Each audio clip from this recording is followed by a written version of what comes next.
I have 6 values. One of the values, diversity, equity, inclusion, we couldn't figure out a good question to ask. You can't just say, are you committed to diversity, equity, and inclusion? Because that's not a very good interview question. Everybody says yes.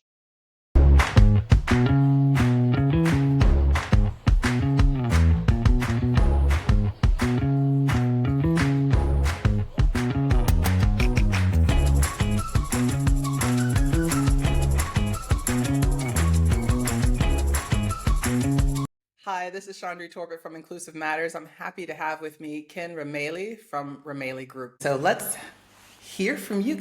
Tell me about yourself. Thanks, Chandri. Ramaley Group is a boutique consulting firm focused on helping clients realize the benefits of their digital transformations. A lot of clients will invest heavily in digital transformation, but they aren't necessarily buying from the right people. They're buying the right tools, but they aren't necessarily focusing on their business processes. So, what my team does is really help them focus on those business processes and optimizing them so that they can have a successful digital transformation. My clients are generally Fortune 1000 companies. It's very important for me that my team present to my clients in as effective a way as possible. This is actually how I discovered Inclusive Matters. One of my company's values is diversity, equity, and inclusion. As I was growing the team, I was trying to overhaul my interview process to figure out the best ways to engage um, with prospects so that they could become good members of the team and really reflective of all of the company's values. My people are my only asset. They've got to be great. They've got to be the best of the best. I can't have anything getting in the way of that. I have 6 values, but one of the values, diversity, equity, inclusion, we couldn't figure out a good question to ask. You can't just say, are you committed to diversity, equity, and inclusion? Because that's not a very good interview question. Everybody says yes, right? Everyone thinks that they are. Everyone certainly is willing to say that they are. But what we really wanted to do was make sure that they really understood what that meant in the way our company did, and would therefore reflect well on our company in dealings with clients. Bringing in diversity, equity, inclusion into these conversations is quite important for you. Did or do these candidates that you brought in, have they self-identified as diverse? So that's an interesting question. Having a diverse staff has never really been a problem for my company at all. We make a point of casting an extremely wide net. And to be honest, until the second interview, we don't know what they look like or really any bucketing them really in any way except by what's on their resume and how they've answered our screener questions. And so that's never really been much of a problem. That being said, these 2 candidates, they they celebrate different holidays, but it's extremely important though for my company at least. This value is not about um, it's not about making sure that my company looks like a rainbow. Okay. It's really about making sure that my company has all of the different perspectives and experiences that we need to get to the best answers. And I can't have anything get in the way of that. It's too important. I'm competing against companies that are literally 100 times my size, Mm. right? And so, it's just extremely important.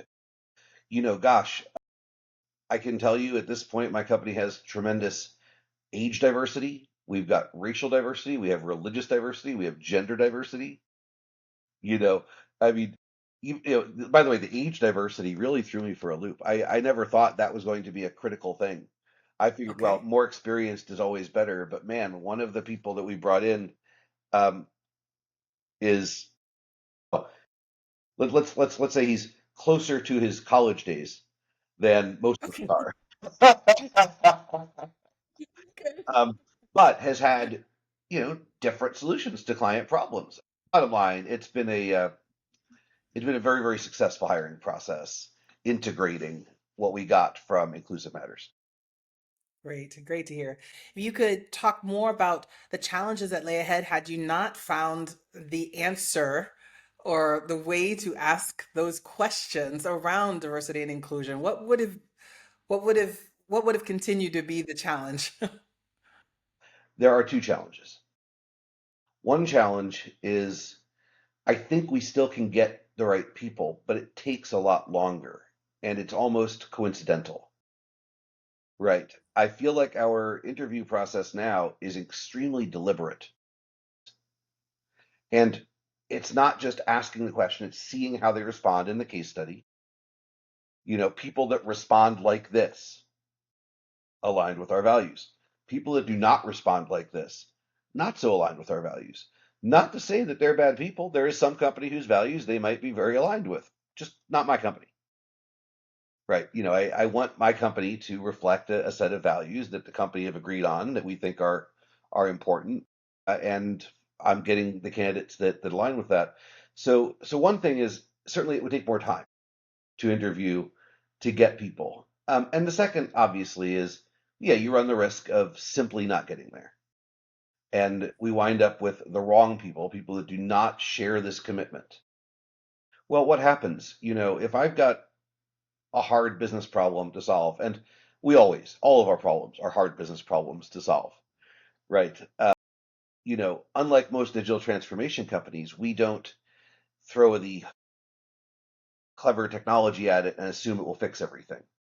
One of our important mantras is that if you digitally transform a broken process, you'll just get bad results faster, right? We have to fix the underlying business process, which means we're rolling up our sleeves and addressing business problems. Well, to roll up your sleeves and address business problems, it's better if you've seen more of, if you're familiar with different types of business problems. It's better if you can speak with anyone in the business and connect with them.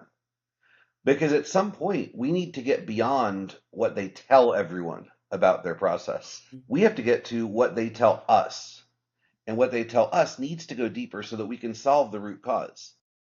One of the worst things that we can ever do is to go in and work with a client and believe that we are getting to something that will solve the problem for them long term. But in actuality, no. It's the underlying root cause is still there, and we've just covered up a symptom somewhere.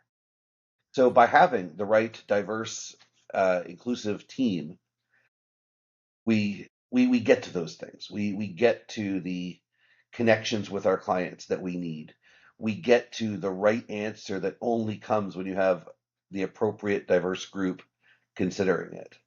So, we would have a lot of problems if we weren't doing this.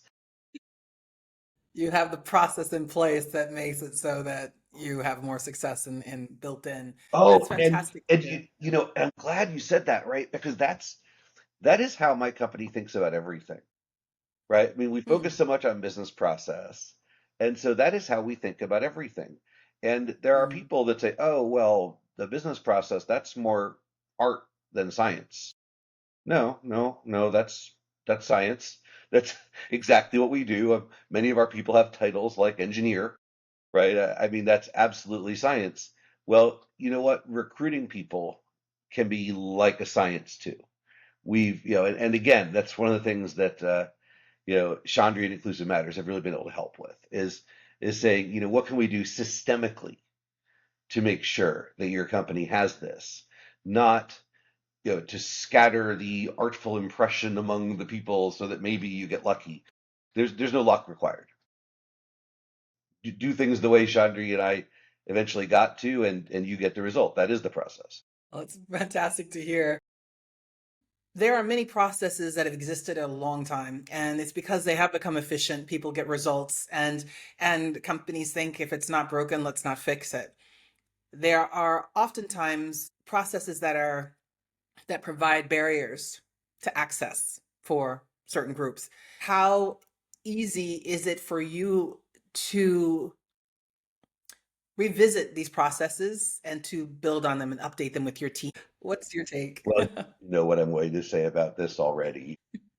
The status quo processes are where you always get into trouble, right? We question everything. We look at the outcome we want to achieve. A process just converts inputs into outputs. right? That's all. It converts untied shoes into tying shoes, right? Tied shoes. Yeah. So you have the input, untied shoes, output, tied shoes. What's the process? We call it shoe tying. It's the middle, right? That's the shoe tying process. Okay. So when we're looking at our clients' business processes, um, we're looking at what the input is and what result they're trying to achieve. And if the process that they presently have makes a lot of sense and seems like it's reasonable and will achieve those goals, right? Then absolutely, we don't want to destroy for the sake of saying that like us genius consultants did something new for you, right? That's not useful for us. But maybe there are structural limitations that were built into it. Structural limitations against lots of things that our client cares about, right? I mean, there can be structural limitations that make the process not work very well for, people in Netherlands, right? It was a fine process if you were operating in the United States. But now they're a multinational company and they're partnering with a team in Amsterdam. Maybe there's something about it that makes it not work very well in Amsterdam. Would depend on the process, I suppose. But absolutely, everything is taken into account. If there's a hiring process that involves going to the, you know, five most expensive universities in the country, and they asked us to help them with their hiring process, we might say, well, gosh, I'm sure you'll get good candidates at the five most expensive universities in the country. What is it that those universities are teaching that you think you must have? Why is it you think that's the right place? And maybe we say, hey, you're going to get more bang for the buck going to, three of those, and the other two should be randomly selected every year from among this pool, right? Or some other approach. And again, the reason for that would be if we looked at who they were recruiting and found um, homogeneity of thought or something like that, where there's an opportunity to improve. Yeah. In fact, I will say that's one of our biggest differentiators relative to the big three or big four, or however many there are of them nowadays, because what they tend to do is go into their incredible database of genius that they've got and pull out what worked for some other company and say, this is the best practice. We know, and so therefore your company should do it like this way. And at the level of clients we're dealing with, we don't think that there are best practices like that per se. We think the best practice needs to be more tailored than that and really get into what is this company's values, what is this company's limiting factor, what are their constraints, what can we do to help them improve their process to the point that when they digitally transform it, they will get good results faster instead of Mm. bad results faster. How do you demonstrate inclusive leadership in your daily work?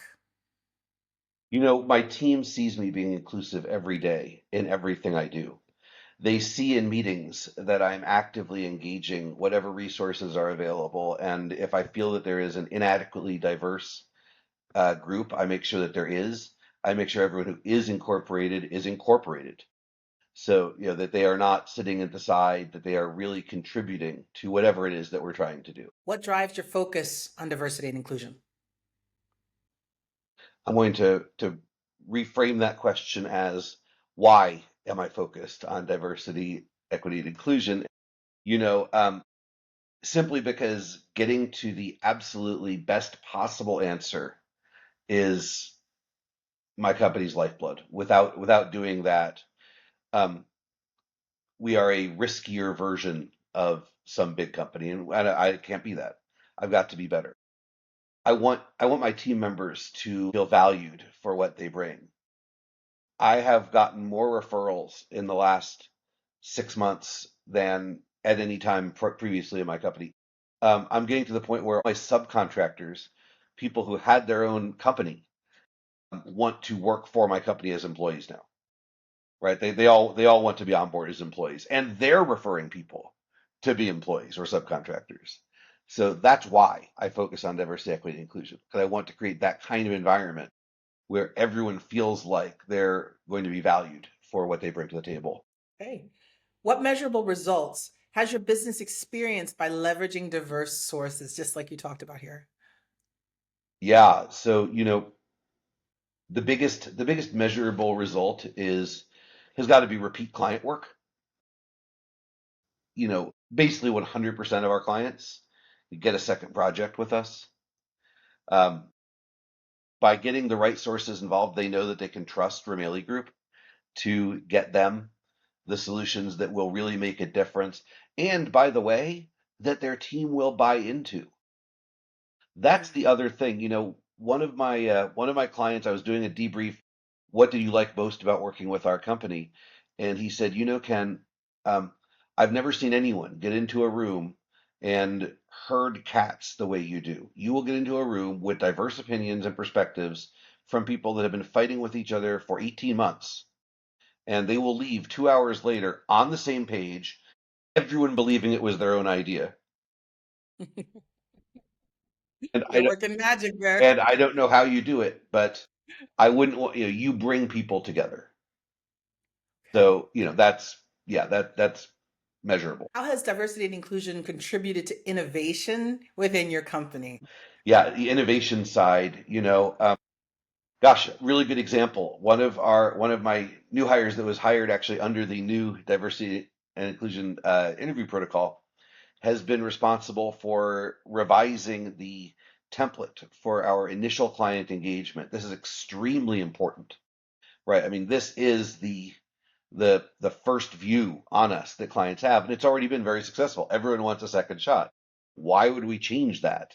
And we're changing it because he came to the table and said, "Hey,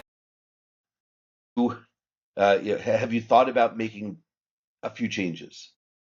Our general format standard's been the same for 10 years, but have you thought about maybe making some changes?"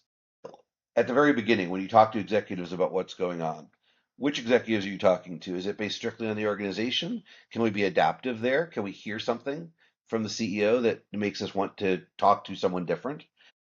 And just is helping us, uh, really helped us innovate that initial offer, which is very, very important. I mean, it's the foot in the door. The reason that I call this a DEI contribution rather than a just a contribution is this individual was hired under the new protocol, uh, is 20 years younger than almost anyone else involved in the company. So we've got some age diversity there, and also is actually diverse in their more traditional categories as well. So he was able to join the company, and in his first 3 months seriously question something that has been cornerstone. And not necessarily challenged it, but provided you with opportunities to say we could update this, we can make it stronger. So, Yep, uh, yep, okay. yep. What external factors have affected your business's approach to diversity and inclusion? Many companies are reactive to diversity, equity, inclusion, or any kind of disruptive situation because of what's going on outside of their own doors that affects them. So it's interesting. The external environment is certainly has an impact. I mean, I have prospective clients that make me sign a diversity and inclusion pledge as part of doing business with them. We've had clients say, I liked the way you ran the room. We haven't seen people doing it that way before. Okay. Oh, I've really enjoyed working with Hassan.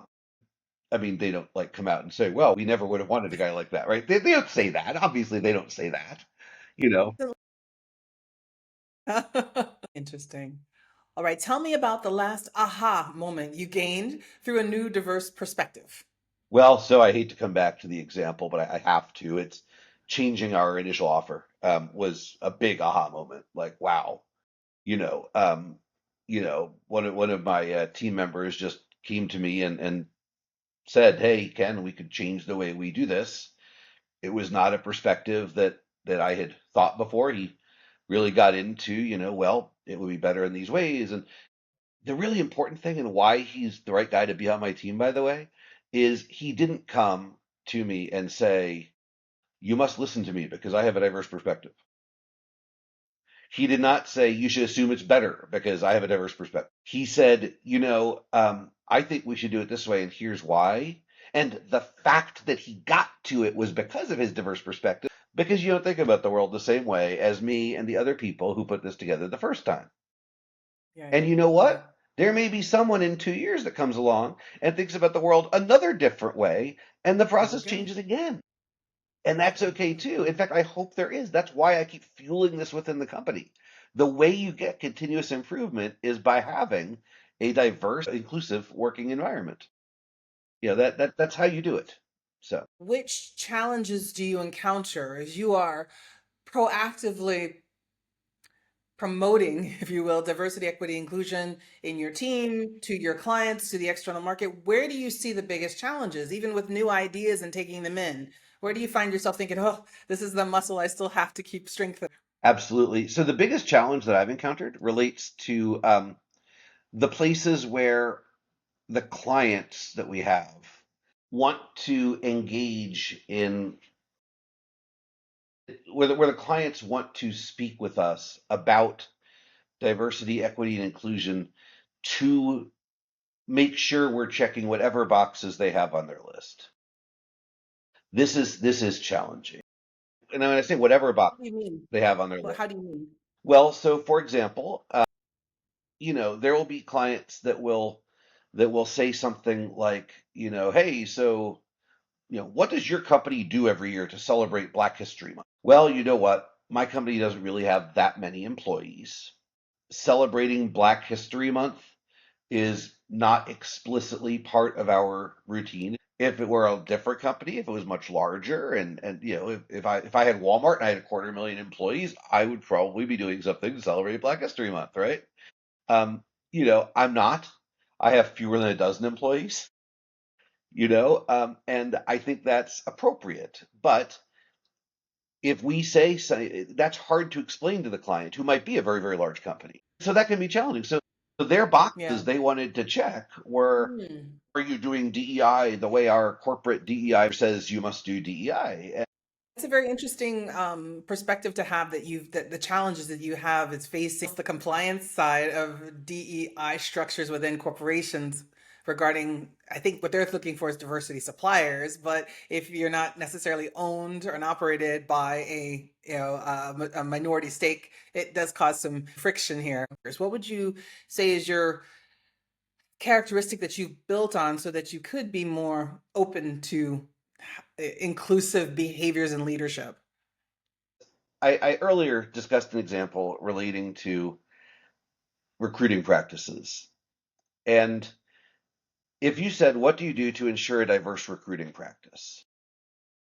Um, I would have said, well, a diverse recruiting practice should be focused on capabilities more than, um, well, probably almost anything, right? Okay. Let's discuss capabilities and let's leave it at that, and I think that over time, one of the things that I've come to recognize is that the set of things which can be trained and must be hired in for is maybe different than I thought it was.